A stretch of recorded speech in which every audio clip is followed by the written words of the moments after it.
Senior judicial analyst Judge Andrew Napolitano joins me now in studio. Judge Carl, the freedom of speech is just being used to, I guess, get rid of our own rights at times. well, the problems with the freedom of speech today is that people are trying to get the government, when they can, and private businesses, when they can, to silence the speech they hate.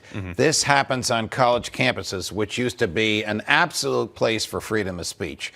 Pro-Israel, pro-Hamas. I don't know anybody that's pro-Hamas. But you have the right Not personally. No, not personally. But you have the right to make those arguments. When one side says the other side's speech is dangerous, we want it silenced, and the university silences it, then the Department of Education comes in and conducts an investigation. Rightly so, because they're accepting federal funds. They can't suppress speech.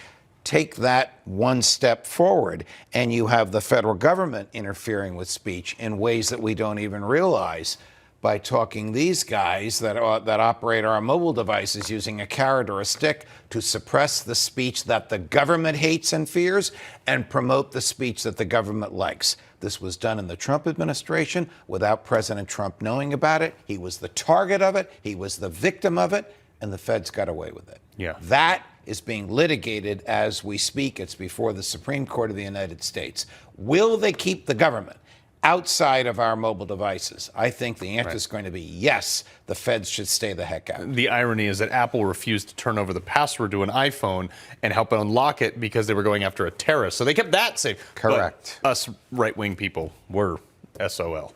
But the bigger thing, too, is speech is one of those things that the answer to speech you don't agree with, I've always prescribed to the fact that should be more speech. Precisely. You do not want to suppress hate speech. You want to know who the haters are and what they're saying, because they're going to spew for us hate speech, whether they're suppressed or not. It's better we know who they are and who they hate, and we can be prepared for their hatred, and we can challenge their speech. The remedy for bad speech is not silence. It's more speech to challenge the evil that the hate speech suggests. Well, let me get to this. The Fourth Circuit appeals, okay? Obviously, there's a lot of things going on right now, but one of the new legal rulings that there's a gun licensing update out of the Fourth Circuit Court overturning Maryland's gun licensing requirement, claiming that the license is unconstitutional. Now, this is one of the first major rulings since Bruin, and this is the right that backs up all the other rights. And this is from one of the most liberal circuit courts of appeals in the country. And it is following what the Supreme Court said. So the Supreme Court said our contemporary gun laws should be the same as they were understood to be when the Second Amendment was ratified. Did you need a license for a gun when the Second Amendment was ratified in 1791?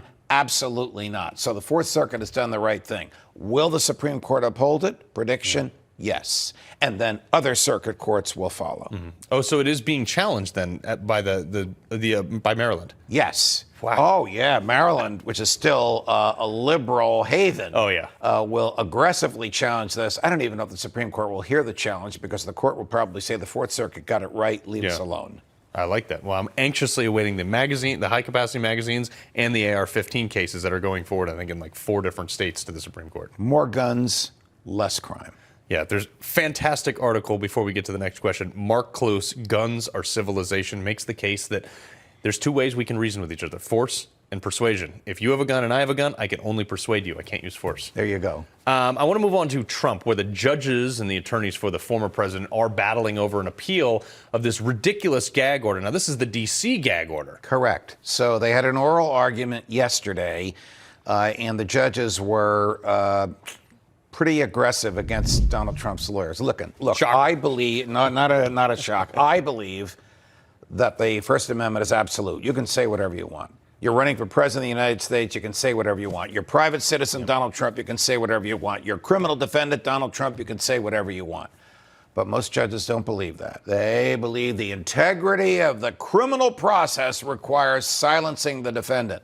That's what's going to come out of yesterday. One little change. The trial judge said that Donald Trump cannot attack the prosecutor. The prosecutor, Jack Smith, whom Trump hates, was seated right there in the front row. And the judges looked at him and said, he's fair game. So they're going to narrow the gag order a little bit, but reinstate it.